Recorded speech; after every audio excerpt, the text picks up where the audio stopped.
Hello, everybody.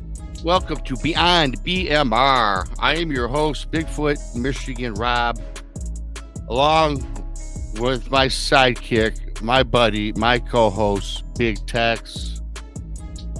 We've got a great show lined up for you today.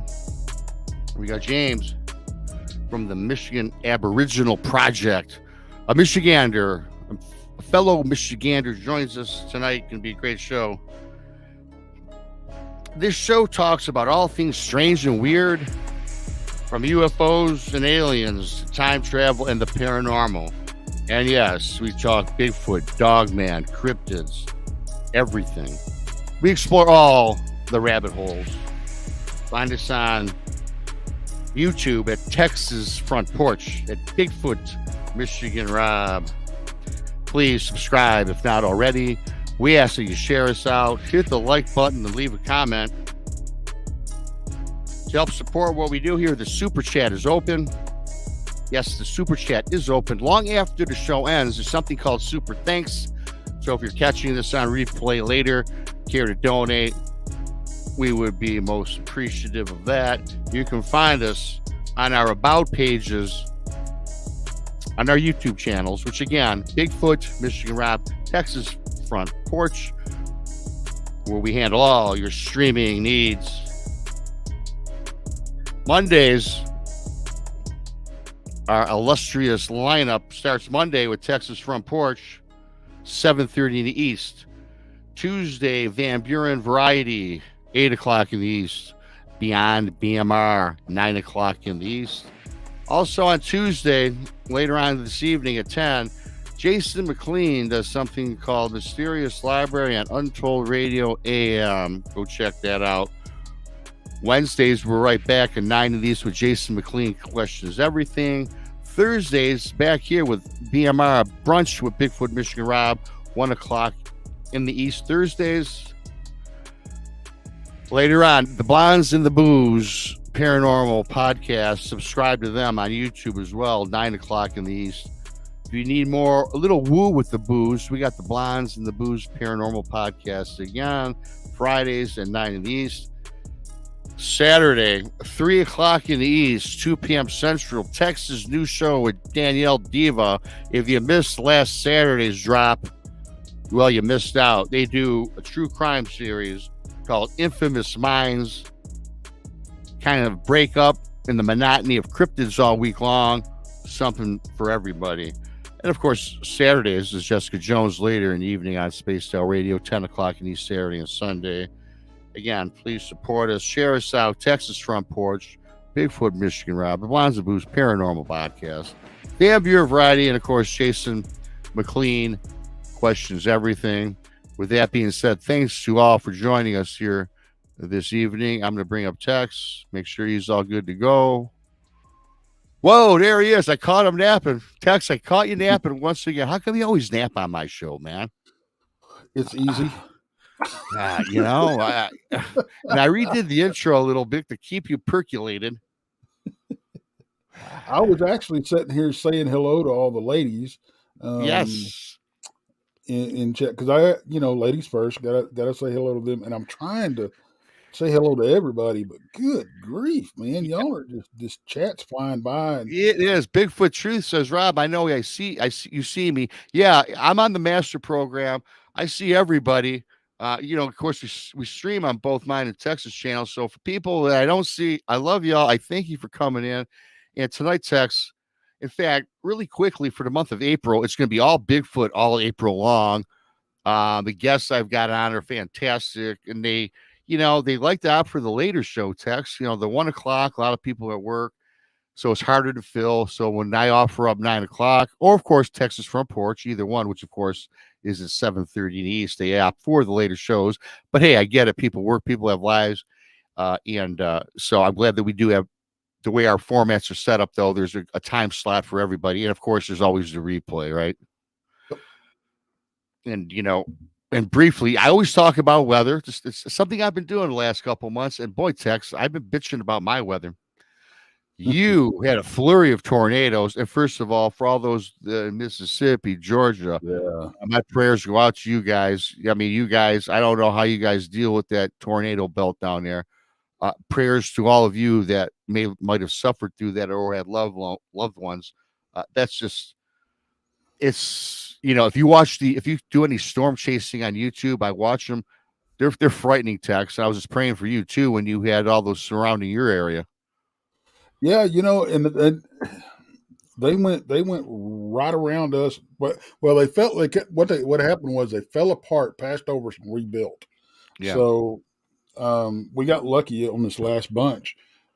But we're not out of the woods yet. I mean, when you go outside and it's warm, it's muggy, humid, you're like, oh, are we going to get some weather today?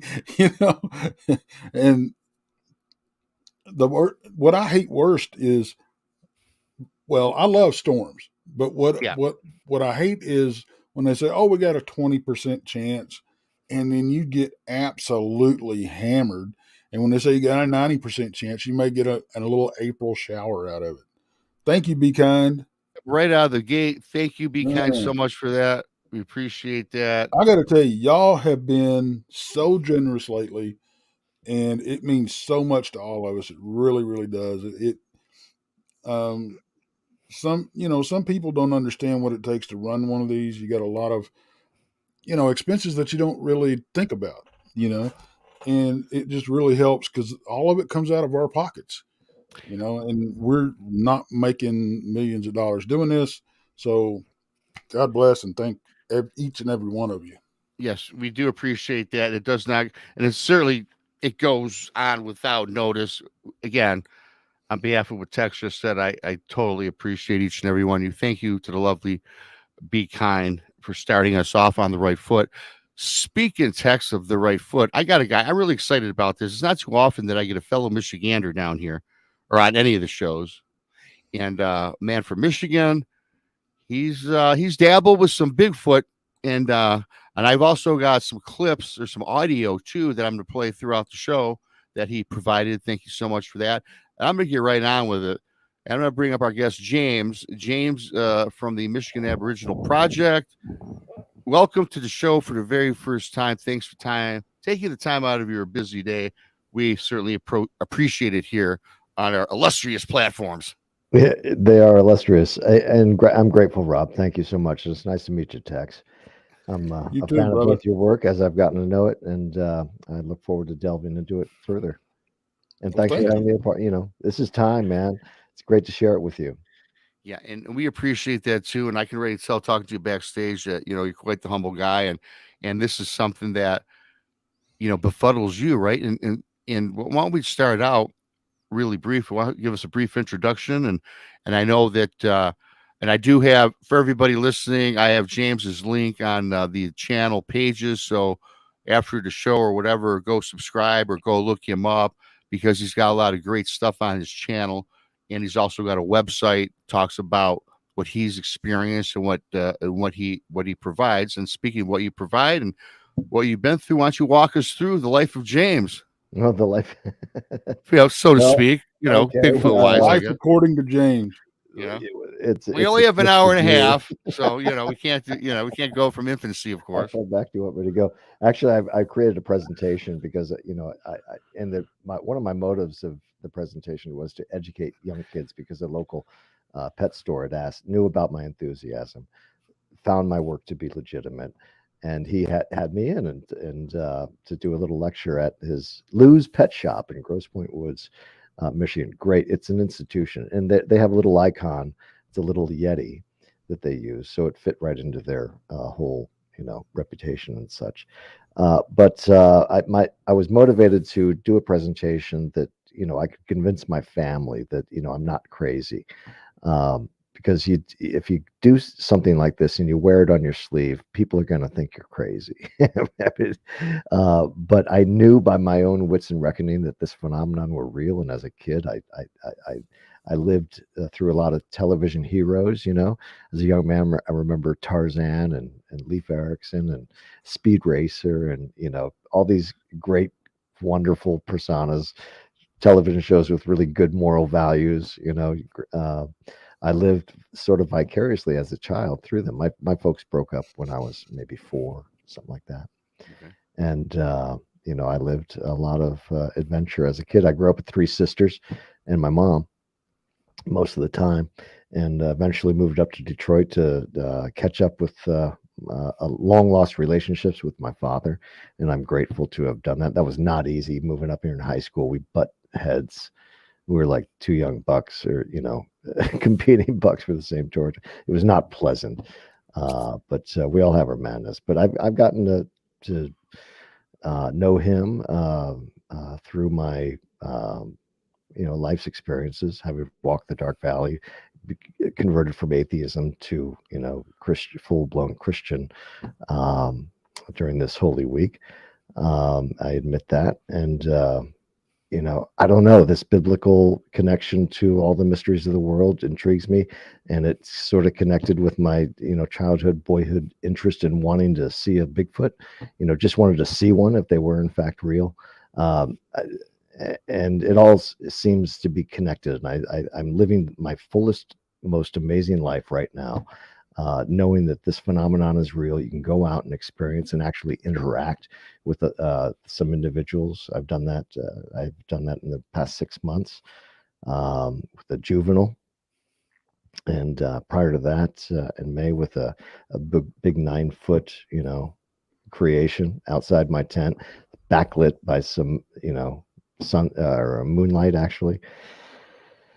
And I don't know, I'm just living the greatest adventure in the world, and that's me. I'm kind of living every boyhood dream I had and lived through Tarzan and all of my childhood heroes, right through X-Files and Fox Mulder and all that kind of crowd.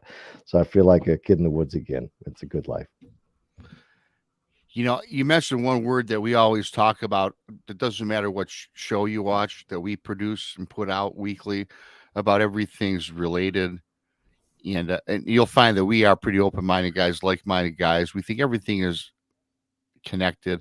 And backstage, you mentioned about the biblical side. Jason McLean, one of our great members and with us, would love to hear this, I'm sure. But, when I hear you said live in Grosse Pointe, did you say you said Grosse Pointe area, correct? Yeah, on the edge, right outside. On the edge. Now, I know that's off the river. Now, I don't go out that far.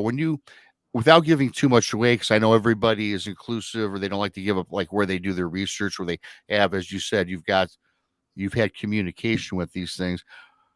Whereabouts, is it in the Grosse Pointe area that you've actually come across these, or do you travel throughout the state of Michigan? No, I go throughout the state of Michigan. As a kid, my father, this is a blessing. We took a 2-week vacation since my folks broke up. This was like the annual vacation with my dad. It was awesome. We'd go up to Torch Lake, and that's an area I got to know, and it's in that general area where I like to go back and camp. And throughout Michigan, you don't have to go very far to have this Sasquatch experience, but I fell in love with Michigan and the wilds and the realities of what actually lives in our watersheds, mostly in northern Michigan. But I found out that even in suburban Detroit, you can have Sasquatch experiences and find relics or artifacts of their having been there, having communed there as a group. And I believe they do this on a regular basis. And when you find particular structures, you don't have to go I can go to Southfield and access the Rouge water system. And in Southfield, you have a place called Bowervik Woods Park. You can go there and see some of these teepees, wigwams, and lean-to structures that these creations I have learned are known to create. And I believe they establish, I think they indicate where they commune most regularly. Forgive me, audience, and you two gentlemen, I'm very tangentially brained. I will go back and forth, and you'll have to rein me back if you need to, but I won't be offended. No, you're doing absolutely fine. I'm famous for jumping off the rails and going down a dirt road. Yeah, So you're great. good I'm to in go, good buddy. no, company. you're right on point with everything you said, James, and you mentioned everything you've mentioned is familiar with where I've grown up. I know about Southfield, the areas you've spoken about. In Nice. fact, we have a waterway. You know, I mentioned Grosse Pointe because Ann Arbor, Michigan, is also a place, and you even mentioned downtown Detroit. I've gotten excuse me. I've gotten reports in that area, and but it's off the Detroit River.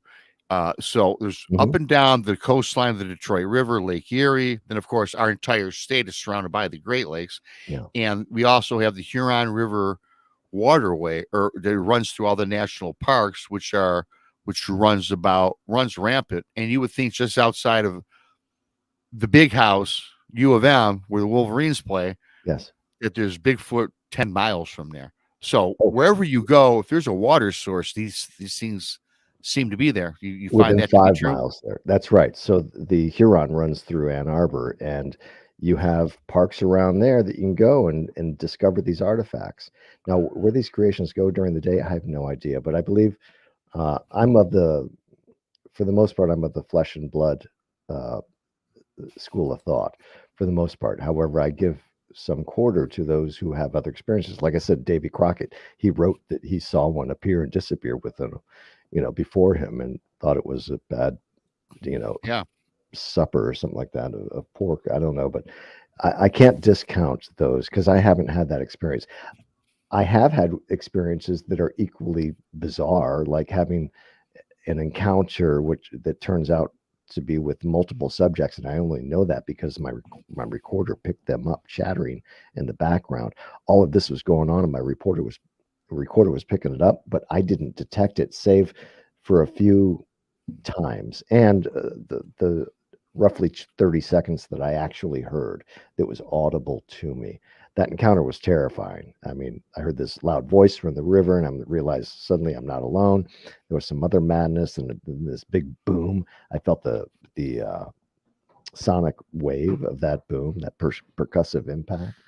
And and I've been. My wife is just walking in, so sorry about my distraction. We all get distracted. We're pretty laid back around here on the porch. Good. Sitting in the BMR's castle here, so we're all good. Don't worry about it. Yeah, and back on that other, supernatural side, I don't know. Maybe it's all natural. We just don't have the ability to completely understand it. I just know that my recorder picked up a lot of stuff that I only sensed occasionally, and then heard.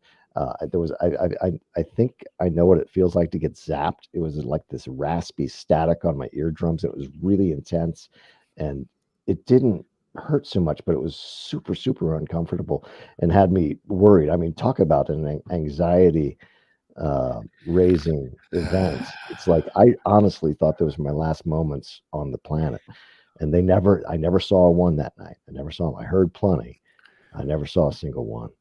They didn't come into my light, and I stayed there. I think that was, James, I got to tell you, I'm not going into my encounter, but anytime a guest resonates with me, says something, sonic boom, the zapped.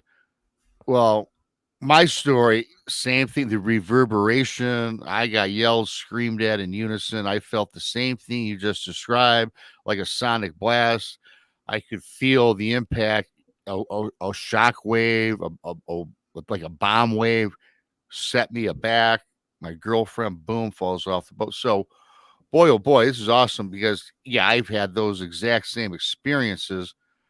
Mine might have been a little more overboard than yours because, I had like physical things were happening. But I tell you what, thank you so much for that because, again, it just confirms, right? That's why I love having the show's text, the data.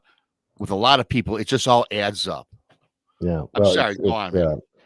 It's affirmation, So, after that encounter that I just spoke of, I was pretty messed up for about a month. It affected everything in my life.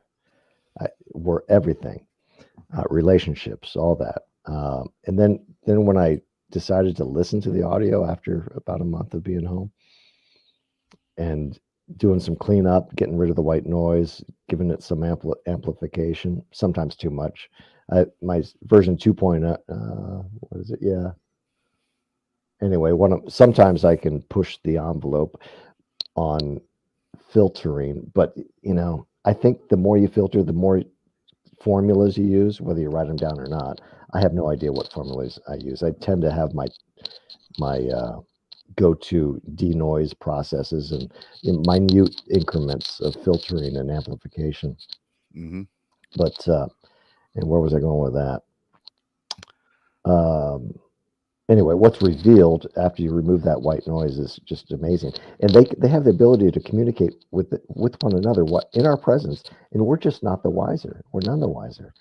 It's crazy, and you can sense, like I said, I call it sort of a harmonic resonance, because you can it's like the pressure that Steve Dahl talks about. When the hairs rise on the back of your neck, something's doing that. You're sensing something that's in your midst, and it can very well be that you're surrounded by Sasquatch and they're talking with one another. We got you sent me like 5 audio recordings. I could only get 3 to work, and I don't want to do it all at one time, so there's 3, and I'm going to, throughout the show, add one. I'll add one right now, since you're talking about the vibrations and the sound. And what I'll do, I don't know what order these are in that you sent, but I'm just going to play one for now. Okay, then I'll and maybe you can go ahead and walk us through it after, of course, we listen to the recording. And I've listened to these guys. Those of you wearing headphones, it's recommended. If not, just go back and listen later. So again, these are in no order, James. I'm going to play one, and then I'll wait for the second half to play the other 2. This is the shortest. Well, this is actually, there's 2 12-second ones. So here's the first.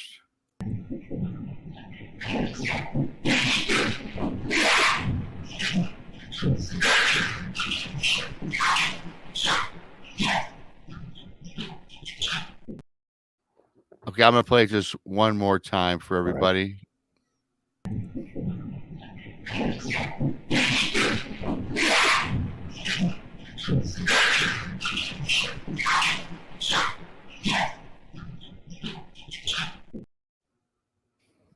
All right. Pretty crazy. That was captured August 11th, 2020. I was up camping in the UP with my daughters, and they wanted to spend a little time in the college town. So I dropped them off, gave them a little dinner money, and then went off and dropped recorders in this one place that I had learned about from a local waitress. Lisa is her name. And she told me where she had seen one. She said it was huge.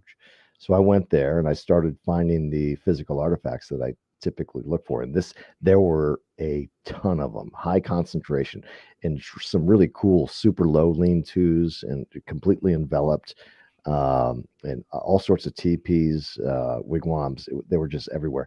I have one video on my channel. It's called Vocal Village 2 Recorder Placements, and you can see GoPro footage of the recorder placements. So that came from that very spot that the waitress told me about, in the midst of a whole concentration of these physical artifacts, these teepees, wigwams, and lean-tos. Just a quick question by Lily Pond. James, have you attempted to slow down the audio? I have. I know that was natural, correct? I mean, that was just as that you was heard. no change of cadence whatsoever. That was the natural speed it was. So in that one, that was a pretty close quarter capture, and that was a very vocal. I think that was a pissed off Sasquatch, because I was poking around the neighborhood. That was the second recorder I left, and it didn't have a timer on it where it would start recording like another one did. The other one was placed, and it captures some other audio that you may play, but that didn't go off until 8 o'clock at night. Okay. So it'd be sometime between 7:20 and 8 o'clock, that vocal that you just, and there are more than one subject there. There are 2, likely 3 in that audio capture. I'm going to play it one more time for those that thought it went by too fast. So everybody, I'm going to play it in less than 2 seconds. Let me give you a little advice. Try to visualize it 3D. There are different intensities of vocal impressions, so those represent different subjects. All right. So you look at those. Okay, well, one more time for this first audio clip for everybody. Here we go.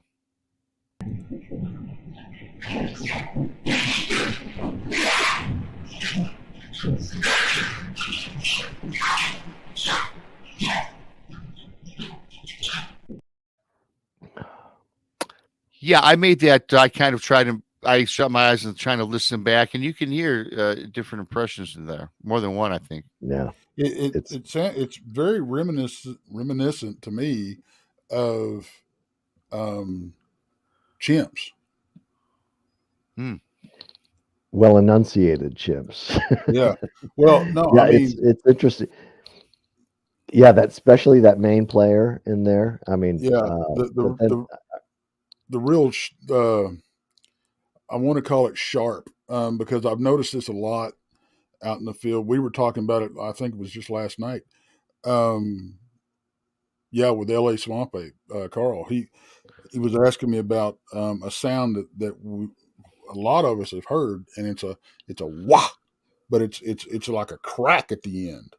And I've noticed that a lot of the audio that I'm hearing, much like yours, they have such a sharp cutoff when they're chattering or whatever they're doing.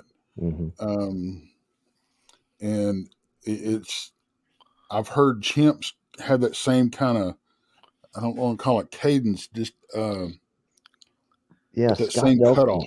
Scott Nelson has a term for that. If you listen to Linda Eastburn's recent documentaries with Scott Nelson, he gets into that phenomenon. So it's sort of a harsh, cutoff, and he has a word for it. I can't think of it right now.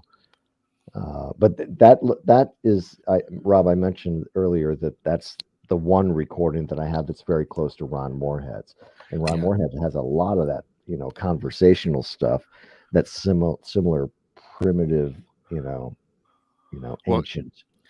Yeah, you sent me 5 audio files. I'll play the other 2 in the second half, and one, and hopefully it's on the one of the 3 that went through.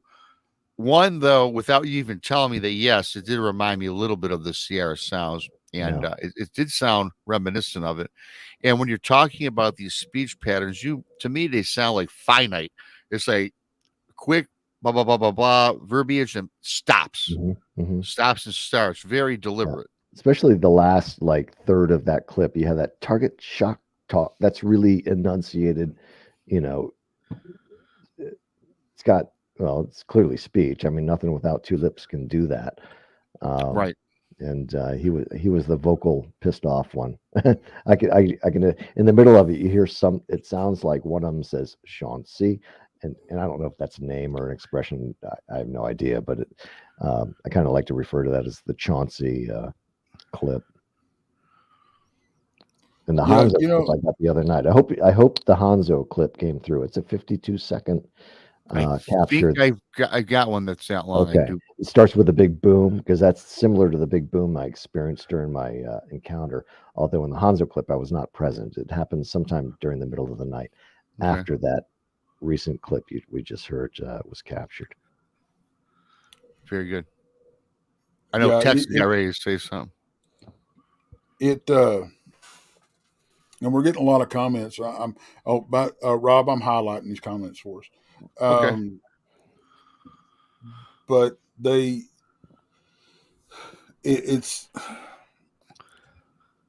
I know a lot of people talk about, well, they speak English and all this kind of stuff. I have to, and unless one of them is conversing with you, and it's a response to a something you've done, or it's in context, I guess is what I'm trying to say. I don't really know if they understand what our words mean and they're just mimicking us or trying to, or if they have words that sound so much like what you said, Chauncey. Chauncey, yeah. Maybe that is a word in their language. We don't know what it means. You I have know, no idea. I mean, there's a lot. I mean, there's pig or auditory horse. I mean, we don't know. pareidolia, right? You got to be very careful in what I'm doing because auditory pareidolia is a real thing, as is visual Mhm. pareidolia, and I've had some cases of pareidolia. I believe. See, still images are really tough, and I tend to ignore them or swipe left or whatever you do to you too. Oh, thank you, Lily Pond. Mhm. Yeah, that's Lily me. Pond's great. She's all over the links. One of our moderators. I've noticed Thank that. you, I've Lily. noticed that in past episodes. I think it's wonderful. Thank you, Lily Pond. We got the greatest audience there is, pig, hands down. Yeah, down to earth. I appreciate that. Oh, where were we? What were we talking about?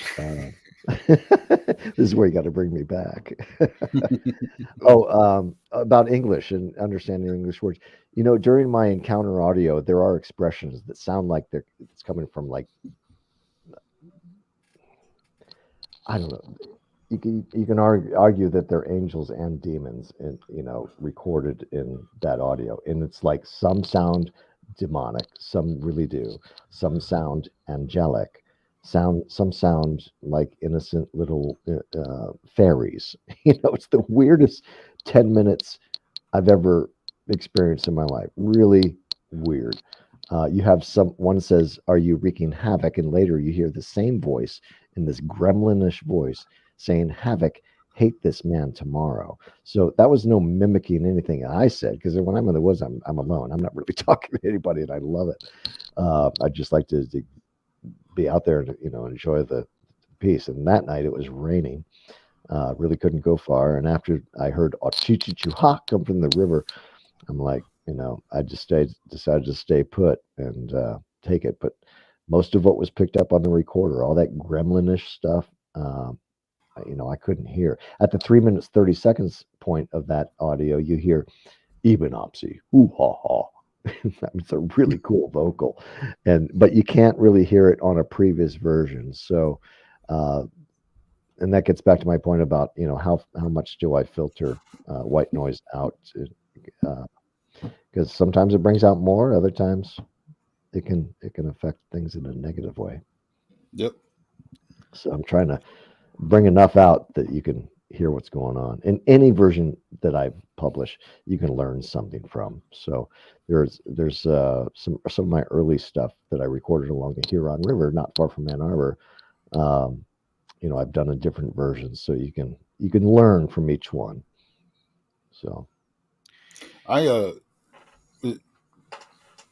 think, and that's just my theory, people talk about hearing the owls that are off. They don't sound quite right. The same thing with the coyotes. And a lot of animal calls, normal, what we call normal animal calls, and they're just a shade off. I think that's the juveniles honing their craft, because I think these adults, I don't think we can tell the difference unless you got a spectrometer on them. I don't think you can tell that they're not what they're supposed to be. Yeah, I agree. They're that good.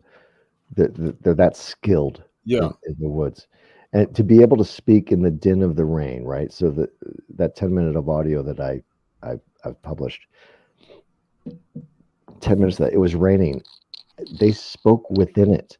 I couldn't detect, and there are like multiple subjects talking back and forth. There's a point where one clucks in the distance and one acknowledges in the same cluck in the foreground. It's like a cluck cluck and then cluck cluck, right. That was within like 30 seconds of the audible encounter, when I knew I was having an encounter. But they going on. One says "muerta" and the other one says "chaupa," a different voice in response to "muerta." It's like weird. And what does that mean? It sounds Spanish. Muerta is like muerta is the word for death. Yeah, death or kill it. Yeah, yeah. And "chaupa," I don't know what that means, but is it chow time? You wonder if they're contemplating eating me. I have no idea. And this is so after that 1 month, when I cleaned up the audio, I was messed up for like another 3 months. It was like bad. It was really bad, because when you realize, I mean, this is otherworldly stuff, and I believe these are potentially otherworldly creations that might have biblical origins. I find it interesting. And again, I'm from the camp of flesh and blood, and I think there's paranormal, supernatural abilities. That's my belief. I'm not going to really get into that, but you mentioned at the beginning of the show that you think they're a flesh and blood creature. Then, of course, you bring up the biblical side of everything. So how do you correlate and put those two together? Because if I'm thinking biblical, I'm thinking something that's from not this plane or from this world. Yeah, and that is part biblical. The late Dr. Michael Heiser is an Hebrew scholar who looks at the world through the perspective of the Second Temple Jewish periods, where you had these rabbis who appreciated a supernatural view of the world. But they also, in Deuteronomy 2nd chapter, verse 20, you have a reference to the Zamzumim people. And you look at the origin of their word is a Hebrew word called Zimzum. And there's also a Zimzum Kabbalah, which refers to the moment of creation, where God is temporarily separated and made mortal in a way. I'm not fully clear on that, and I'm by no means a biblical scholar whatsoever. I'm just tickling my brain trying to seek some answers. But the Zimzum means to buzz or to hum, right? So the Zamzumim people presumably have their origins of their name as in Zimzum, which is Hebrew to buzz or to hum. And I have a lot of audio evidence that is buzzing and humming, like the Hanzo file. 2/3 of the way through the Hanzo file, you have this. It sounds like maybe you might imagine a UFO sounding, like some sort of, or maybe an orb, who knows. I've only heard one account where they said orbs made noises or like a humming. That's a phenomenon I've never experienced and never seen. I'd like to. It seems amazing to me. You mentioned orbs, UFOs. Are you? Do you believe now? Again, correct me if I'm wrong. You've not seen a physical creature as of yet. You've got a lot of audio. I had one just a few feet away. Awesome! Well, great. So I thought you mentioned you did not. That's awesome. We'll get into that. Yeah. But what I was going to ask you prior to that was, well, now I just lost my train of thought, because now you said you've seen one, and I can't wait to get into that. It had to do with what were we doing? Okay, the UFOs and orbs. So, are you a believer that a lot of people that have had a Bigfoot encounter, or any cryptid for that matter, primarily it's a lot of Bigfoot, they'll be in UFO, they spot a UFO, then all of a sudden a Bigfoot, or an orb that turned into a Bigfoot, or it manifested out of something. Are you a subscriber to that? I know you have an open mind. You think that is possible? Because I've never had that experience. But I'm not anyone to dismiss that. I've not had that experience. Later on during the night, and I don't know if it was my imagination or not, later on after that encounter where I got a lot of audio, but I didn't see any of them, at 11, it's about 11:30, they came in and knocked the supportive pole from my tent, or from my tarp above my tent. They came in, I have them chatting, and then the pole comes down and they will mess with you. They are corporeal. I know that. And the juvenile I saw was corporeal. So do they, I think they have abilities beyond our abilities to understand, especially on that speak front, because that's what I've been studying for the past few years. And they're naturally acclimated to all climes of our planet. It's weird. Yeah. It's a real conundrum. A lot of people attribute supernatural abilities to these things, and I don't know. There are references to supernatural beings in the Bible. Are they the same? I mean, I even wonder. Rod Moorhead's stuff is totally different from my stuff, save for some similarities in that clip that you played. My stuff's completely different from Mike Patterson's vocalizations. Mike Patterson believes that those are, and who am I to doubt him? I don't know. Right. I just don't know. They could be different creations. They could be different or similar creatures with different abilities. I have no idea. But I know that most recently, when I captured multiple subjects in the valley, calling back and forth, and you also capture some in the foreground, these creations in northern Michigan are highly skilled with their vocals. It's 52 seconds of it's not chaos. They're actually communicating. It's like they're holding council. I have that impression. I don't know if that's what's going on. I may be totally misreading that, and I probably am, just as stave off the peanut gallery out there. No, well again, and again, James, in fairness to you and my question, when you pose things about UFOs, paranormal, orbs, it's a question that, nobody's an expert. Some believe, some don't. And what I do is I like to drive what people think, what your thought process is. Well, I believe that, there is more out there than we can possibly understand. And it doesn't end with UFOs or Bigfoot. All connected. Most definitely. Yeah, that's what I'm discovering. It always amazes me the different somebody who was it that made a good point that I saw a while ago. It's Bigfoot Truth. I think some of the stuff is like EVP stuff, and it's just like when you play it stuff backwards and listen to it, you hear voices, and that's what we were talking about. The whole audio pareidolia, that does exist.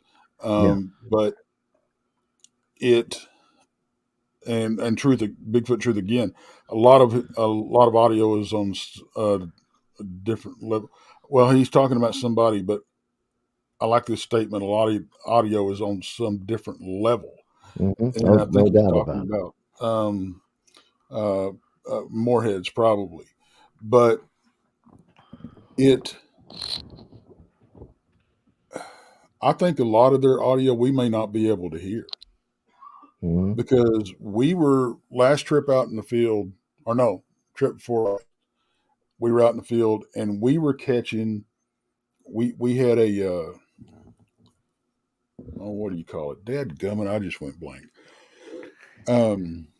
All three of us have that going on. I know, right? We got a bad case of CRS tonight. But we were catching infrasound on the meter, but we weren't hearing anything. Yeah. I kind of have a theory of infrasound. You can see it. I didn't send you a clip, but there's one. I have a clip called infrasound and the deep growl. It's a classic deep growl that you feel. I mean, when you listen to it, you feel. I listen to it in my car. You're surrounded by 4 speakers, right? And it's like, you can feel the resonance in your core. It's pretty bizarre. It's included in my recent best of publication. It's Best of Volume 3, which includes the multiple subjects in the valley. It kind of starts out with that one after some video. I caught one on video once upon a time. But this infrasonic expression is prevalent on the deep growl clip, in that when it's present, down around the 20 hertz range, you see an intensifying yellowing down there, and it blackens out sort of the white noise that you see on the spectrogram, and you have a corresponding amplification in the spectrograph during these intensified yellow moments. I have this is just my thinking, trying to figure things out, that the infrasound sound is employed by these creations, and it's employed to use as somewhat of a filter for us. So when they have some sort of infrasonic component to their expression, it's kind of designed to make us blind or make us deaf to what's actually being said. And in that clip, the infrasound and deep growl clip, you can hear things in the background, even during the infrasonic pulsing, that sound like speech. So it's just a theory that they employ it naturally. It's part of their makeup to hide their communication with us. And you see a lot during that 10-minute clip that I've published of the encounter.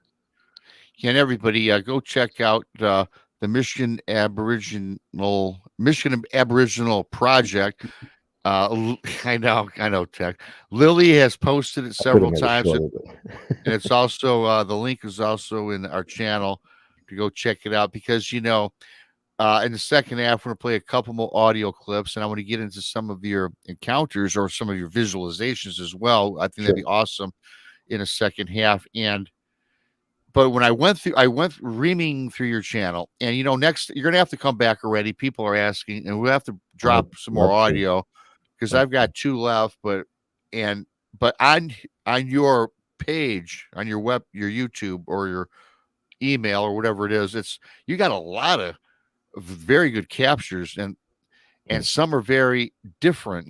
I've heard a lot of standard things. We've all heard Ron Moorhead's, and you got one similar, but there's a lot of very different depths of tone. Yeah. And you can tell the diction is very precise in a lot of them. And it's not a lot of mumbo jumbo. It's not that pareidolia voiceovers that a lot of us can be confused about. No doubt. They have prosody. You have enunciation. You have cadence. I even have speech mixed in with the melodic clicking and clucking. I have one subject I presume to be a female. She says, and it's really beautiful. She says, honey awa, awashigiwanawa. And there's some other vocalizations going on in the background after that. In 9 minutes, either before or after that capture on the same footage, same night, August 10th, 22. It's my birthday night. So there's one saying, honey hop Hoskins, vos to the east and to the osva. And that is immediately followed by the melodic clicking and clucking, which many eyewitness accounts speak of. So it's like that conventional speech mixed in with the clicky clucky stuff, which is amazing. Have you compared it to the languages of the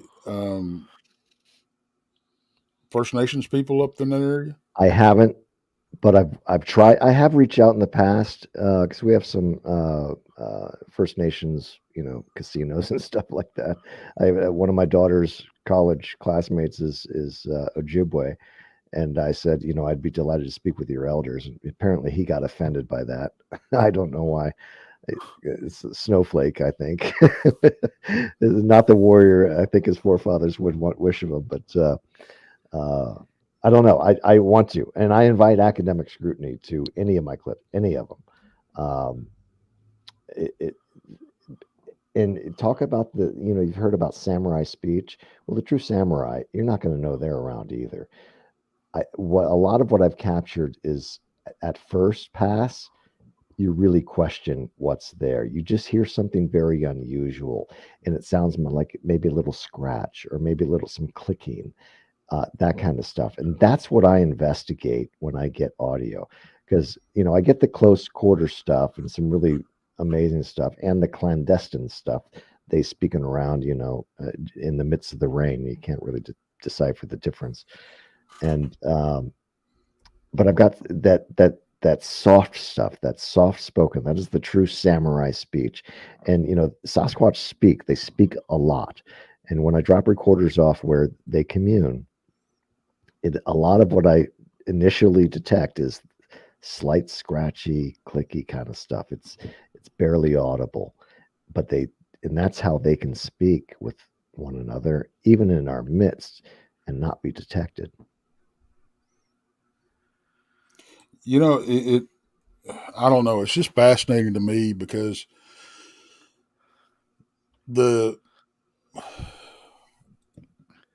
we've caught mostly growls and off calls from normal animals, but we've also gotten the whoops, and that type of thing. Mm-hmm. And I'm not going to pretend to know what they mean when they're doing any of this. It's all conjecture, if you ask me. I know there's some out there that, they say they're communicating with these things and they know what they're saying. Maybe they do. I don't. There's no way of us knowing. I mean, it's a language that is so unique, and it's not documented. It's so rarely heard and experienced, but it's real. I think they have picked up words or phrases from the First Nations people all the way up until us. Mm-hmm. And maybe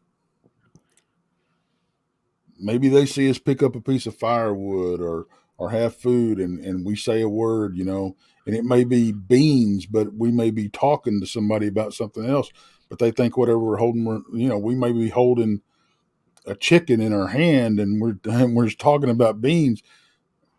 They may adapt that to their language just to teach others what we are talking about when we say certain things. There's no doubt that goes on. It's gotta, it's how we learn. Now I'd like to think we turn the corner, starting to learn more about their language. I think they have a language of their own. I think they probably speak, Native American, like that Haniawa, Awashigewanawa. That sounds totally. Yeah. I'm not that familiar with. I'm part Cherokee, and shame on me for not being more familiar with the speech of my foremothers. But no, as an ad, you speak that very well, better than my English, actually.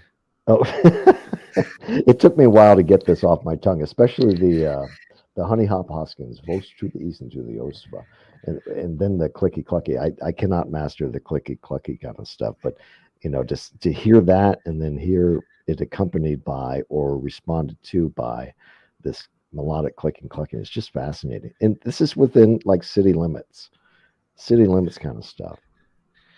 We got about suburban. Yeah, we got to get into that a little bit later. We're going to touch on that just a little bit in the second half. Yeah. We got about 2 minutes where we have to take the 5-minute break. One of Tex's favorite subjects, and you can summate this in 2 minutes. You have all this great audio on your channel, and we're going to play 2 clips again in the second half. What's your thoughts on? Have you ever had these telepathically communicate with you? It's Tex's favorite subject, but I got to ask the question. I can't say for sure that I have. I've had some weird experiences. I had a vocal expression. It sounded like it came from across the other side of my camp, but it was so crystal clear. And it was actually kind of similar to the Haniawa Awashigewanawa in that the first and second part of that expression kind of sounds together. This vocalization sounded something like that. And I was just waking up wondering if I should go pee or if I should just hold off until, the sun comes up and that, but I heard it then. So was this an insinuation of my own imagination or an extension of my, vivid, right. I got you. Or a combination of stuff I've listened to in the past that just manifests somehow. Or was it an actual expression? Well, I went back to the audio and I could not find it. So, but I was so convinced that I heard it. Yep. Like I said, I was contemplating getting up and going, taking a leak, and but I couldn't find it. I couldn't find it on the audio. James, when we got to get up and go, when we have to get up and go, a lot of things go through our head. We can misconstrue to something. We got James from Michigan Aboriginal Project. We're going to go on our 5-minute break. We're going to come back, play some more audio, talk about some of his encounters with Bigfoot or Sasquatch. Before we leave you, thank you so much to Anella, Beacon 2 times, Lori, Miss Lori Barnes for your beautiful super chats. We appreciate the super chats. And Scott, yes, I just got Scott in there. Thank you.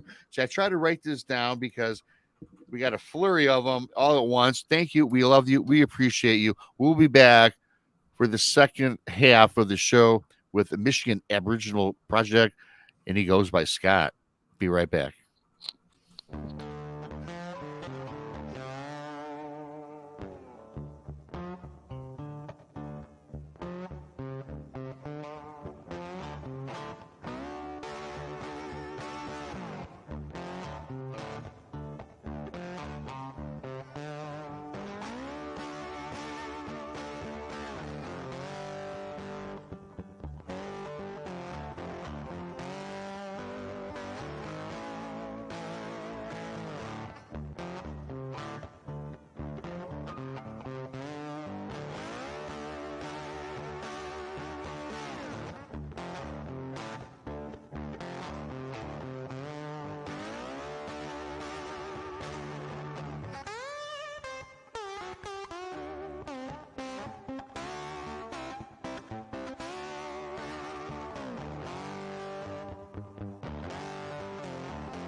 4 minutes to go, folks.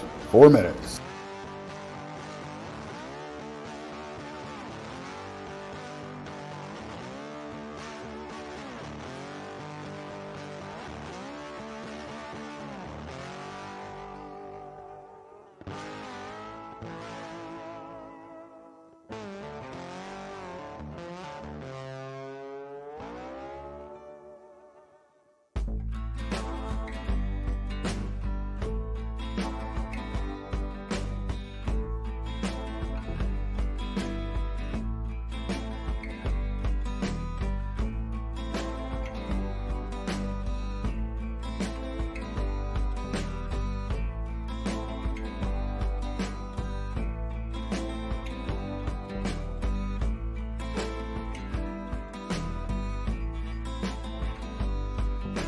Three minutes. We're almost there.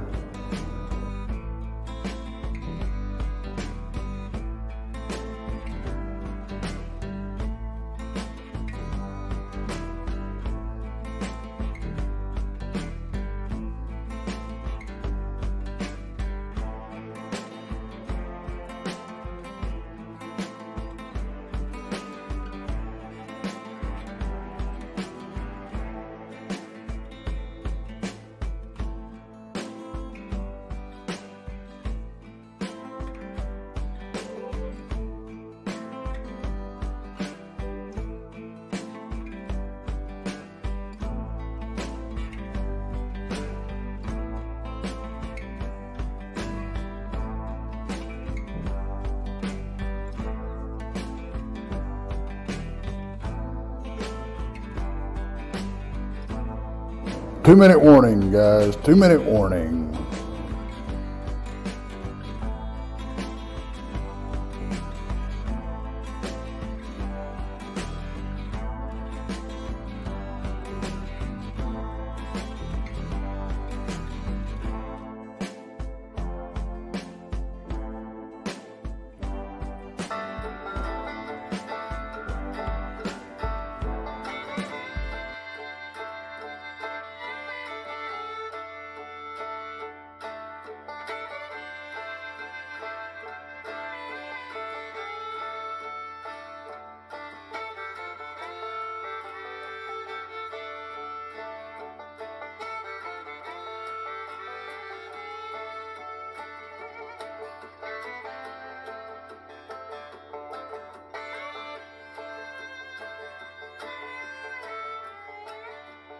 One minute.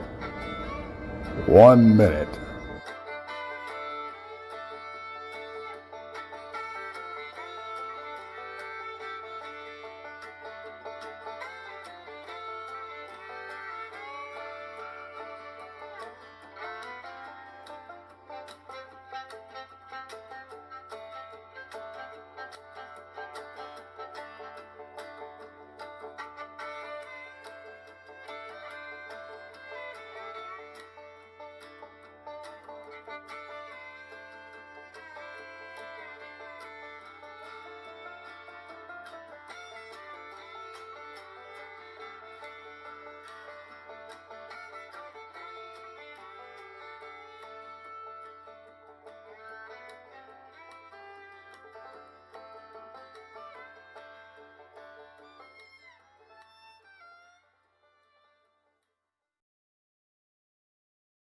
Hey, everybody. I got to laugh at myself. I said, the Michigan Aboriginal Project, he goes by Scott. Well, his name is Scott. Where I came up, he goes by Scott. I don't think it's anonymity. Again, a word I can't even say. We're all mumbling our words today. But thank you. Great show. Fantastic show. A lot of great comments that we'll probably go over a little bit later, James. And thanks for joining us once again. Thank you for Scott for the fantastic super chat. Lori Barnes, Be Kind twice, and Anella, thank you. We appreciate your love and support of our shows and our channels across the board. Thank you to everybody. And speaking of our shows across the board, Mondays we have Texas Front Porch at 7:30 in the East. Tuesdays, Van Buren Variety. You can catch Bob at 8 in the East. Beyond BMR, 9 o'clock in the East. Mysterious Library on Untold Radio AM, Jason McLean. You can go check him out. Also, speaking of Jason, Wednesdays, Jason McLean questions everything, 9 o'clock in the East. Thursdays, right back here with me and the lovely Krista from the Blondes and the Booze Paranormal. She sits in for Brunch with Bigfoot. Michigan Rob is my co-host. The Blondes, the Booze, the Paranormal podcast can be found and heard later or watched 9 o'clock in East on Thursday. You need some woo with the booze? We got the Blondes, the Booze, and the Woos Friday nights, 9 in the East. TEX, Danielle Diva. Talk about a deep dive. They do a true crime on Saturdays at 3 in the East. Infamous Minds. If you didn't check that out already, go check it out. If you're into true crime, you need a break from the cryptids. That's the place to be on Saturdays at 3. And of course, our lovely and talented Jessica Jones, Spaced Out Radio. 10 in the East, Saturdays and Sundays. She is also known as the Cryptid Huntress. Speaking of Spaced Out Radio, Dave Scott's annual fan party, May 19th through the 21st, Golden Nugget Casino and Hotel in fabulous Las Vegas. If you want to go, need details, go to the Big Brunch with Bigfoot Michigan Rob Facebook page for details. A quick plug there for Dave. Again, to come up on our scheduled events, go to our about pages on our channels. Please like, please share, subscribe. Texas Front Porch, Bigfoot Michigan Rob, Jason McLean at CerealPapers.com, Van Buren Variety, and of course the Blondes and Booze Paranormal Podcast. Shout out to my buddy Duke, who's been ailing World Bigfoot Radio as well. I give my buddy Dookie a shout out as well. And I'm going to bring up Tex and James back to the stream. You know, I got to tell you, Texas, it's a great educational show for me that I'm learning quite a lot from you, James. I appreciate you coming on and taking out your time to join us. Again, and when I say this, I'm going through the comments. A lot of people are loving this show. They already want you coming back. And I think we're just going to have to do that. We'll have to set up some time in the summer after you get through some of your research. Maybe you get some more audio. And we finished up about the mind speak, and I get it. And, you never know. Who knows if people speak with these things, but again, it's such a immense and intense field that sometimes we don't really know that perhaps whatever we're hearing. And again, we want to get into some of your encounters, but you know what I wanted to do? I'm gonna start the second half. I'm gonna get in. We have 2 more of your audio files left, and I hope that you sent me 5, 3 came through. Again, check out Michigan Aboriginal Project. He's got a whole host of audio on his channel. I suggest you subscribe and go to his website. So before we get started, we're going to get started with this here clip. Now, this is a 57-second clip. I think this is the one that you're talking about, and this is very interesting. I'll play it twice. And James, if your finger's up, you want to say something before I play it? Yeah, I want to give a little background. It sounds like the Hanzo clip, and that's the same night as the other capture that we played in the first half. It starts out with sort of a big boom, and that's pretty much what I heard during the encounter, published in that 10 minutes on my channel. It's called In Their Midst. But that big boom, I was not present for this one, but you clearly hear that, and I wonder, because there are multiple subjects in this next clip, I wonder if it's kind of a form of greeting. It's just a thought that I've had. Okay. They didn't harm me. They actually spoke the first time I heard.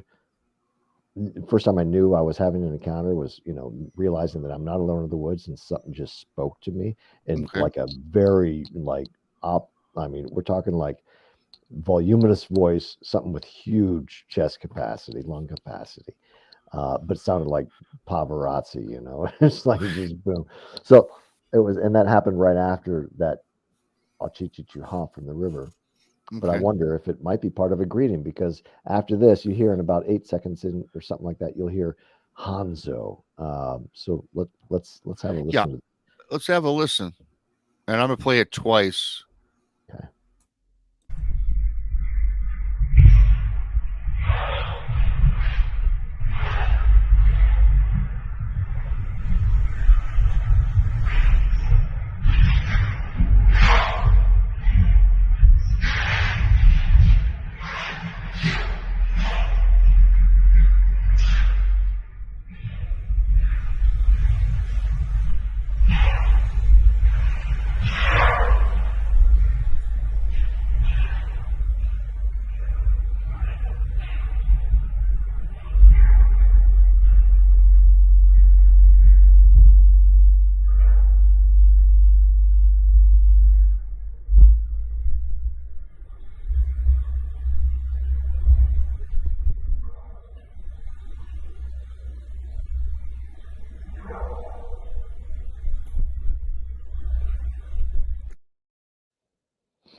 Was that the right clip? Oh yeah, that is. All right, How'd you like to hear that outside your tent? I don't know that I'd like that. Again, I will play it one more Intense. time. I'll play it one more time. Everyone have a listen.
I see Tex pondering. I'm pondering myself because I have a couple different thoughts. It's the weirdest ass shite I've ever heard. Have you taken this or any of your audio and tried having a zoologist listen to it? I've cast out to different people, a linguist. I had a linguist look at it. I never heard back from him. I've sent clips off to the Harvard Linguistic Anthropology Department to no avail. I don't know what people. A lot of this stuff is so novel that I don't know that people know what to do with it. And I invite, I'm all open door here. Any academic, any scientist, any professional that has, some street cred, just have their opinion, fire away. It's like, I don't know what I'm going to get when I go out in the woods. I find little structures made of sticks and I drop recorders hoping for the best. Right. And sometimes you get really lucky, like in that night. It was the night after my birthday in 2020. Got two amazing clips, and both very different from one another. The most recent clip, about 2/3 of the way, you have that humming that I mentioned earlier. That perhaps if they are the Zamzumim, people who are referred to as great in number and in stature, if these are remnant populations of the Zamzumim, it's plausible because you have this buzzing and humming stuff that I capture. And even during that the 10 minutes that I published of my encounter that we've spoken about earlier, I sense, I refer to it as harmonic resonance. Is it the buzzing and humming of their vocal modalities, which I believe it is. I think that a lot of that zapping and that sensation you feel is due to their manipulating sound waves and their way of speaking with one another. Well, that's as good a theory as anything else out there. Yeah, I don't know. It's just a thought. That also in Second Kings, I forget which chapter, there's a reference of the Syrians who had killed off the people of Eden. So are these Sasquatch the people of Eden? There's another reference to an ancient people in the Bible. I don't know. I don't know exactly what these are, but they're real. That they are. Yeah. And they leave their footprint, if you will. I use that in the overall descriptive period, but by leaving these stick structures, they're giving themselves away. They're definitely real. The three of us can attest to that, and many people in our audience, in our chat, can attest to it as well. There's certainly no denying. When I listen to the audio, especially the second time, first I have to say that I've never really heard anything quite like it. Now, when I say this, I'm just being honest what I appeared to hear. I heard a verbiage, but I also heard something that just seemed like I'm trying to put my finger on. I don't want to say evil or anything like that, but it just seemed like kind of not quite like maybe a Bigfoot audio I've heard. And I don't want to say alien, but again, maybe I am saying that, right? I'm trying to look for the words here, but it sounded almost alien to me. There are some portions that do sound alien. I sent this over to L.A. Marzulli, and he said it sounds demonic. And well, let me could ask be y'all right. this. I don't know. Let me ask y'all this. We're sitting here talking about, it sounded this, it sounded that, it sounded. How do we know? Yeah, exactly. Exactly. I mean, we don't know. I've never had an alien speak to me. I've never had come right out and speak to me. So I think part of it is, and I think this goes a long way with what people hear out in the woods when they can't identify it. They automatically, if it sounds scary, it's along the same lines of people calling encounters an aggressive encounter when they get bluff charged or when they get rocks thrown at them, whatever. Because I don't see those as aggressive.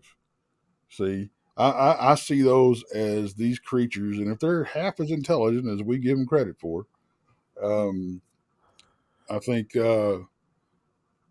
that it's they're trying not to let that circumstance or that situation escalate to something that might be aggressive. Yeah. Out of my living room, Yeah, and based on their comfort level with you is, I think, is their gauge on how far they take it, because they do mess with you. I spent some time with Igor Burtsev, and he says they're pranksters, and they are. I mean, even after my terrifying encounter, I had managed to go to bed at 11:30. They came in and took the pole out from underneath my tarp. Yeah, and again, what Tex says, I agree with to the extent of this. Let's be honest. I don't know what an alien is. You know what? I don't know what a Bigfoot is. I see what I thought to be a Bigfoot. Was it Bigfoot? You know what? I wouldn't bet $1 million on it. When I hear this, it's just the first thing that I think of, because throughout our lives, we've watched movies, watched documentaries. I think the demonic thing you brought up, it sounded creepy to me. Certainly what vocalized at me was a roar, a yell, and a scream, all in unison. And then this creature that I saw, it went from a human-looking being into something that, quite frankly, to me, I call a demon. Because it had two looks. It was very creepy. So when you make the playback, I'm certainly not. I don't think I know I'm not cutting down the vocalization. That's the first thing I think is. It just seems like, French is alien to me. Spanish is alien to me, right? To an extent, right? So the point of the comment I made was simply, yeah, that's what I was thinking. And a lot of people, perhaps in the woods, that would hear something like that. You're talking today about the Nephilim. We don't know what they even sounded like, right? And I would never suggest Bigfoot's part of the Nephilim. That's a story for another day, and I'm not going to say that. Yeah. But we just don't know, right? So to me, it did sound like alien. Different. It did. Different than anything I've ever heard. Yeah. But not safe, I know that not safe.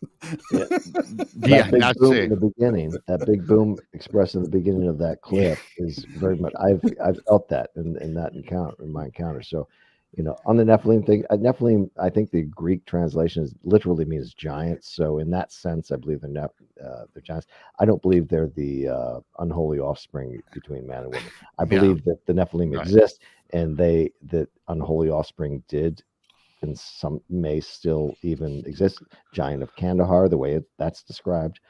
You have to wonder. Who knows? Yeah, the one thing I do have to say is, everybody listening, I do not associate Sasquatch or Bigfoot with the Nephilim. I do not, because I know people will give you all sorts of hell if you say Bigfoot's the Nephilim, and I don't. I'm not a subscriber to that theory. That's something else way back biblical times. I beg to differ. You believe in everything. Well, I always say that. I said I do believe in everything, Tex and James and everyone listening, because I believe in everything. And now again, only because I seen something that should not exist. I seen something I couldn't process. I do a lot of stories on the channel about people's encounters, and I read them. And who am I to say that what they're telling me is made up or if it's factual? Because I never walked in those people's shoes. Hell, my story, I was reluctant to say it in fear of ridicule because, quite frankly, my story sounds like something that you would see on a horror film or something. Oh, so, yeah, most definitely. So I do give the people the benefit of the doubt. Do I do some vetting, just text vet? Yeah, we do to an extent. That's why you just have to be open. That's what I love about the community and the people we have on and our group that we have on the porch. We're all open-minded to everything because we just don't know. Yeah. And that's why we always say it all somehow comes together one way or another because there's an interrelation, I believe, with all this stuff. You know, it's the biggest puzzle. And I'm giving you a hard time, and you know. Oh, I know Texas. I know he was. And but I mean, this is coming from somebody that had something growling at him for like 5 or 10 minutes that I never heard until I played it back. And this crap sounded like it was right in my mic.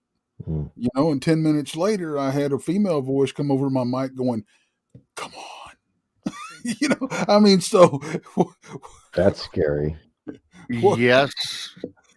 Yeah, right. Come on. What do you do with that, you know? Think about it. Well, some say they're interdimensional beings, and I do believe there are multiple planes of existence. So, you know, it plays into that narrative too. Who knows? I don't know. It's just all I know is I go to the woods with some trepidation always. But I still feel like a young kid in the woods. I got that feeling of a young man in the woods again. I got it back through this pursuit. And I'm telling you, it's exhilarating. And I love it. And I'm grateful for it.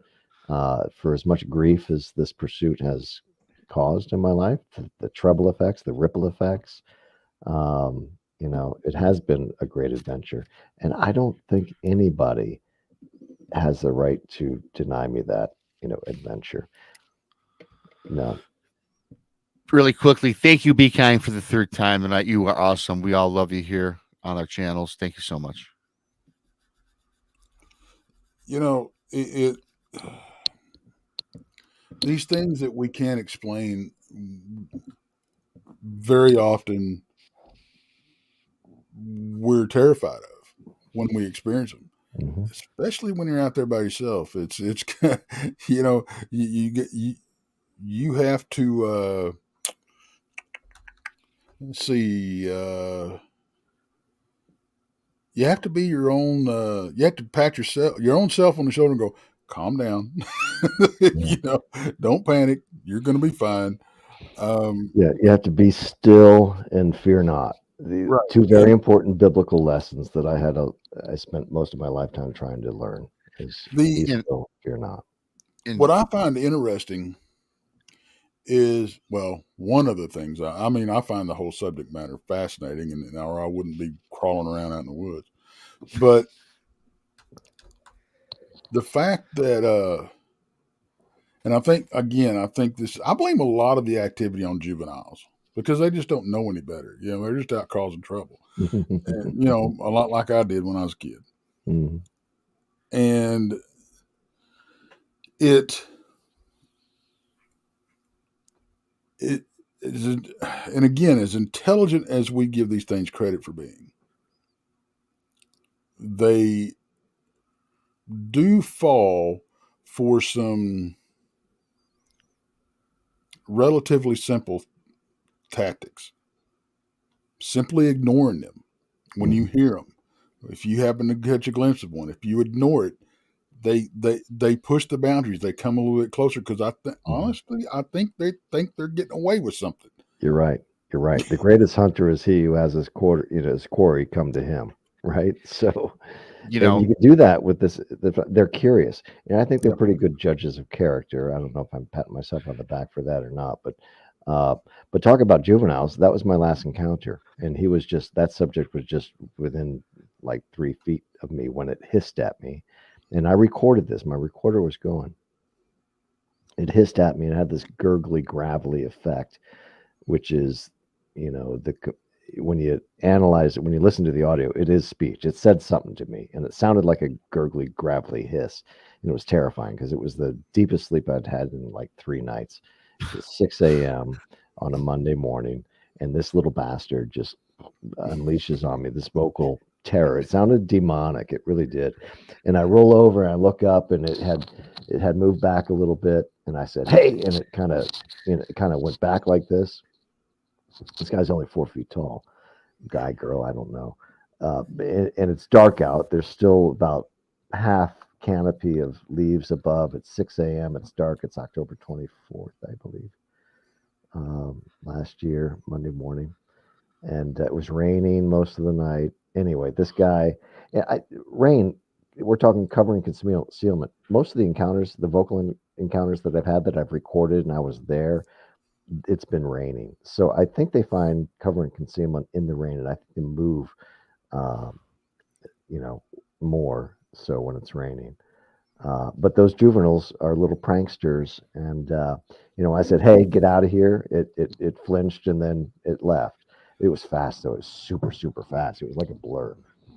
But being as dark as it was, I could make out through the screen of my tent. I don't use the rainfly anymore because I want 360 view, and I have a tarp way above that. So I look over and I saw the general shape of hairy hominid. It was like, and if I'd guess it was light. It was like light tan, but you saw long arms right down its side. I mean, standing there almost in a soldier position, just, and the feet right close together. Just, but very graceful, fast. And it loses no grace in its speed whatsoever. No, not at all. No, not. I was reading something in chat right quick, and you mentioned the face and the distinguishing features. Well, there was pretty much an apparition because it was so dark. I couldn't make out any details. You could tell where the face was, of course. You could see the shape of this upright hominid. Yeah. And at the time, I remember being in somewhat state of shock. I had a delayed response, so I had this air horn, and I eventually grabbed it and depressed it, and it went right into my hand. It was like a white powder that it was cold. But anyway, I digress. And again, you make a great point about being in shock, and even Tex was kidding around, but I believe in everything. And I got to tell you guys, everybody listening, when I had my encounter and I seen this thing go from a yell, roared, scream, then turned into something other than a humanoid. Even when I got home, you guys, I still didn't believe. I was vetting myself. I mean, could this possibly be? What was going on here? I had self-doubt that I saw it. Was I hallucinating? Mm-hmm. I know I wasn't, you guys, but even, and to see something so big, so immense, and so intense, and then be yelled at, vocalized at, it took me several days, right? And I still, I know I saw something. I'm not going to say I did not, because I certainly did, but it was just for that first few days of like processing this. No, it couldn't have been. Right. Honey, were we dreaming? Were we, do we have some sort of symbiosis going on while we were sleeping? Oh no, we saw what we saw. So anytime you have any sort of experience in the woods, I don't care if it's scripted, paranormal, or other, if it's something you've never experienced or encountered, your brain just cannot process it fast enough. Yep. Yeah. And it's quite a process to process. One of my ways of dealing with it is just delving into the audio, knowing that it's a real thing and that they do leave audio traces of, speech. It's just fun. It's become, as crazy as it sounds, it brought sanity to my life in an otherwise crazy world. I think the world's upside down. We live in, the audience might get tired of me saying it, but we kind of live in biblical times. And when things are just different, it doesn't matter what side of the aisle you're on. You think the other side's crazy, right? So it's like, where are we? How did we get here? I've been a little student of history. I was in East Berlin before the wall came down. I wanted to study this, ideal of communism versus that which we grew up in, and the freedoms and liberty of capitalism. It's a very misunderstood concept. I think probably on both sides of the fence. But how did I get off on this tangent again? Anyway, I'm naturally curious. You mentioned proximity to my mistake world. was mentioning either side of the aisle. Then it went. Yeah. Then, well, I will say this, and you were saying you apologize. Let me tell you something. And Tex mentioned this. I mentioned the people listening, our people in chat, our people who listen later. They love it all. I mean, that's what they're here for, to hear what you're talking about. And we do flip down all different aisles. We take different sides of the coin on everything. We have a great, safe place to come to and to discuss these things. Now, I do have another audio file. The third one, it's another 12-second one. It does not appear to be like the first one. If it is, everybody, I apologize. But you know what? I'll let you walk us through this one. I have no idea. It is a different number. So I'm guessing it's different. It's just ironic that it's 12 seconds long, like the first one. So we'll just play it. I wonder if it's the Haniawa Awashigawanawa, perhaps. Does it have a little graphic? You know what? No, I'll just play it, and you can. I'll play it twice, and then you can go back and walk us through it. Right on. Okay, everybody, here it comes.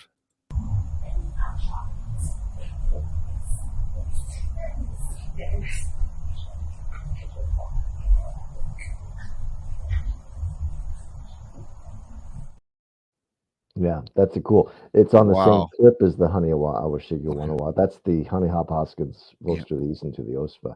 And right after it, the subject says Osfa, or whatever it says, you have the melodic clicking and clucking. So I don't know if that's coming from the same subject or a different subject, whether it's a response or whatever. Well, again, I'm going to play it one more time for everybody. Everybody listen back. Here we go.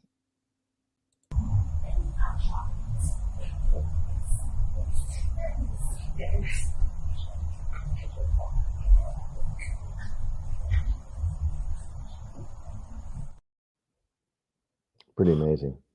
That is amazing. And I'm going to say that of the three that I've heard, I've heard communication in all three, but this one here to me has a lot more detail and diction, I think. Very fortunate. I can pick it out very easily. It sounds very female to me. Oh yeah, I would say the same thing. The question is that other response, the clicky clucky stuff, is an extension of her speech. Is it coming from the same subject, or is it a response to whatever she said? I have no idea. And what is she saying? To me, it kind of sounds like she's speaking to a younger subject or another subject. Another theory, not only when I find these structural artifacts in drop recorders, very often there's juvenile activity around there. I know this initially back in 2019. It was January 6th, 2019. I captured, I don't know how many hours. There's 8, 10, or 12. But I have, the clip starts with snoring. And this is, the reason why I started recording there is I noticed some activity that suggested to me that there was a juvenile presence, like a child was playing. So I dropped the recorder, and that starts out as snoring. And I presume to be the juvenile. Later on, there's a mother, another female subject, that coughs. She sounds exactly human, just like that subject we just listened to, the Eddie Hop Hoskins. I can imagine it being the same voice. Hard to, no way of saying, or knowing. But they're in there, and they I think the women and the youth will stay around these structural artifacts at night, and who knows? You listen to this stuff and you try to paint a picture in your mind's eye, or your ear's eye, however you want to express that. Oh, absolutely. You want to go through some of these comments and stuff? Yeah, you know what? We're getting close to the end of it, and I'd like to, because I'd like to give the opportunity to have some questions to ask. You want to start it out, Tex, or we want me to I'll drive these if you want. Yeah, go ahead and just pull them up for us. If you want to put them on the screen. 70, James, was there any other device around that site, like cameras or anything else? I'm reading any other evidence around that site. Oh, evidence. I'm sorry. Which site are we talking about? Because there's, In all the audio sites, there are multiple structures around. So Okay. yes, there are multiple structures. Not only now in the most recent clip, the structures are more dispersed. You'll find there are multiple within the same oxbow of the river, but you got to dig for them. Once I came. It was a Sunday hike. I came upon one. It was a new structure. It was into the thicket of this oxbow, and it appeared as if, because right next to the structure was a dry spot. It appears as if a subject was sitting on its butt, maybe Indian style, and the rain, because it had just started raining before that, and the ground was covered, but there was this dry spot in this shape that's right next to the structure that suggested a subject was sitting there prior to my arrival. I mean, it was that dry, still in the rain, and I got that on video. I think it's called My Sunday Hike Wow or something like that. It's about 3 years old. Bigfoot Truth, do you think we could hear that audio? And I think they're talking about the first piece of audio that we listened to. You think we could hear that audio with the naked ear if it happened? That first piece, most definitely. And even some of the other stuff. The night before the juvenile hissing awakening, if you will, I did sense some clicking, and you can detect, but again, you need the audio. Pardon me. Need the audio to analyze it to confirm. But yeah, you can detect it. It's not always as vocal as that first clip we played, but they often speak in that very furtive, subtle way. But it is detectable, and you just need to home in on it, especially if you're outside your tent. Scott said it sounded like a mom's Sasquatch giving the what for the and it did. It was like rah rah rah rah. Bigfoot Truth again. I have a theory that their stick language on the ground looks like Chinese characters, and did a lot of corresponding evidence my first couple of years of research. Yeah, that's cool. That's cool. I think the little stick figures you find, what people call glyphs, or I think that, again, I think that's the juveniles. A lot of these little tree structures that you find, the vines woven together and stuff, they haven't grown together; they're woven together. Oh yeah. And the I found a branch. Yeah. Yeah. I honestly think that's art class for the freaking kids. And I think it's the same thing with these little stick figures on the ground. They may not mean nothing. They're just plain blocks. It may mean nothing, but it shows that they have abstract thought, right? Exactly. They think in the abstract. They create it with it. They're a people. I maintain and I believe that they are indeed a people. Now, and we have different samples throughout the country of different samples of vocalizations. Like us, there might be different tribes with different languages, with different vocal capabilities. We have no idea.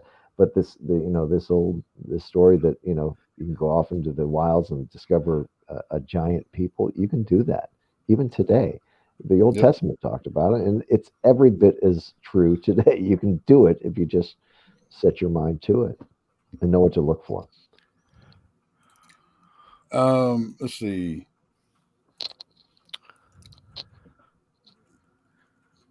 Oh, their Radio Vault was, and we were talking about that earlier. You may have answers from an anthropologist. Please bring it on. I'd like to learn. I mean, I've learned a lot, and there's a lot of figuring out, trying to put the pieces of the puzzle together, right? In what I've done, because it's novel stuff. It's very esoteric. To think that a human species can speak in less than whisper ways, with the clicking, the humming, the buzzing, whatever, and combine that into a very, very sophisticated language and speech modality or way of speaking. I mean, it opens your mind to other possibilities, like this whole supernatural stuff. And I don't know. I want to know.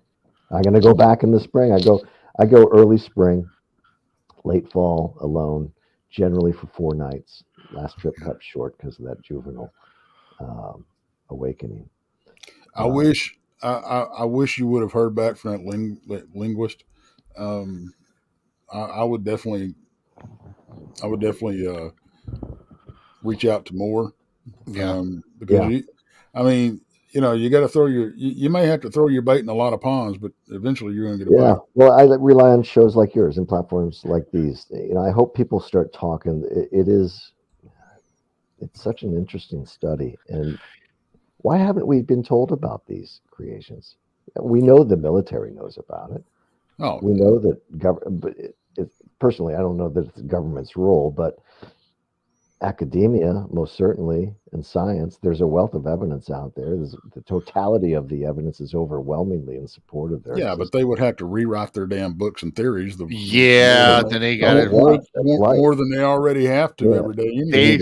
Some of these older, I don't want to get in that because some of these older professors are, that's a whole nother show. There's still let's face it, there's a stigma that goes along with it. Yes. Absolutely. And we have, the three of us have definitely had to deal with it, and I call it a few years ago when I came out of the proverbial Bigfoot closet, my credibility as a sane man. Right.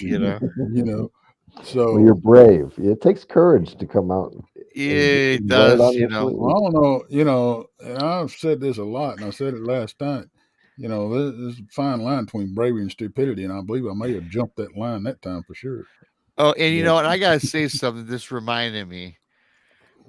Tex used to go out. Well, first of all, I gotta say this before I forget, James. I'm glad that I have a fellow Michigander, and you're not too far from me. I finally found somebody, Tex, that is close by me, so I'd like to hook up with you. And do some research together, right? I'd go on. So finally, somebody relatively close, we could hook up because I'm dying to get back out in the woods. I mean, I don't go to the woods that often simply because of other things I do have going on. But now I'm so glad because I'd be going out by myself. And that's probably a no-no for me because I'm not as versed as Tex.